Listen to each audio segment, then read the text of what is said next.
After the rapturous reception that the Pope received here in Washington, Chinese President Xi Jinping is likely to get a much chillier welcome when he arrives in the American capital. Xi and President Barack Obama are also likely to have some very tense conversations about a series of issues where both the US and China have very different views. One of the most difficult issues is going to be over cyber theft. The Obama administration accuses China of a state-directed campaign to steal the intellectual property of American companies and hand it over to their Chinese rivals. In the run-up to President Xi's visit, the Obama administration even threatened to impose cyber sanctions on Chinese companies. Now, they stopped short of taking that step so far, but the threat still remains. The cyber issue is complex, and there's many different areas. There's intelligence gathering, there is commercial cyber espionage, there's cyber warfare, there's open access to the internet, which is important from the American perspective. So I think what they're trying to do is see if they sort of carve this big topic up into smaller pieces and see what areas they can find agreement on. This past summer, the U.S. revealed that the Office of Personnel and Management was hacked and revealing some 20 million records that are attributable to China. And so that, in addition to the commercial hacking, has got everyone on edge.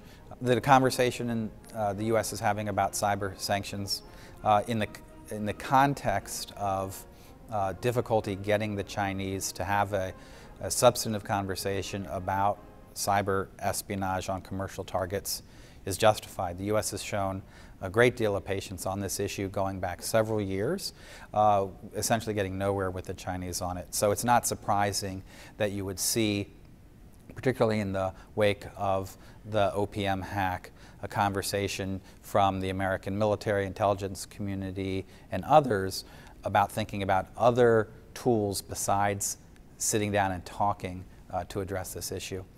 The US would also like to use the visit to discuss China's military buildup in the South China Sea. Over the last year, China has accelerated plans to build man-made artificial islands in several disputed sections of the South China Sea. The US believes that China has constructed or is currently constructing 4 different airfields across the region.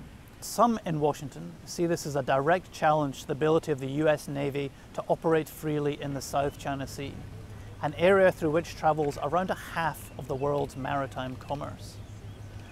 For China, on the other hand, this is a core issue of sovereignty. They believe that many of these islands have been under Chinese control for centuries. They complain that some of China's neighbors are also building artificial islands in the area. And they believe that China now has a right to exert more control over the seas that surround its coasts. When it comes to the question of broader Chinese objectives in the South China Sea, it seems that Beijing hopes to establish a more robust forward presence in this part of the South China Sea.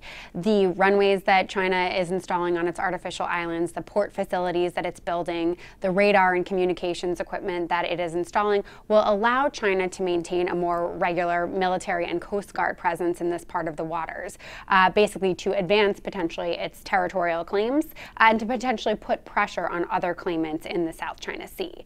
When it comes to the question of whether these actions are direct threats to the United States, the answer is maybe. That depends whether Chinese actions result in the use of coercion against other claimants and whether it does things like interfere with freedom of navigation and overflight, both of which are clearly stated and deeply held U.S. national interests.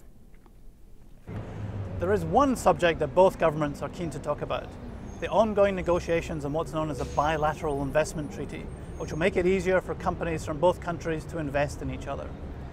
It's an attractive idea for both China and the US. Chinese companies now feel that they are sometimes put under too much national security scrutiny when they invest in the US. And American companies are worried that they are shut out of far too many areas of the Chinese economy. Bilateral investment treaty would be very important and helpful to the relationship both for American companies in China and Chinese companies in the U.S. But the chance of an agreement coming out of this summit is small to zero, and it's unlikely we'll see one during the rest of the Obama administration. And I think the reasons that we're not going to get there is that even though China would like this in theory, it requires so many changes to Chinese economic policy and governance and industrial policy. That's a lot to try and achieve in a very short amount of time. If China invests more in the United States, which it's going to do, either through buying U.S. treasuries, investing in the U.S. stock market or other securities, or direct investment, either creating greenfield companies or acquiring American companies.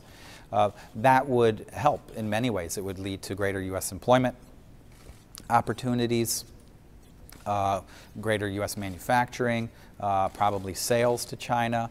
Of course, China has a big learning curve in terms of its overseas investment, so there's still some tension, but overall the trend line is looking up, and I think that's one of the ballasts of the relationship that still hasn't been fully exploited.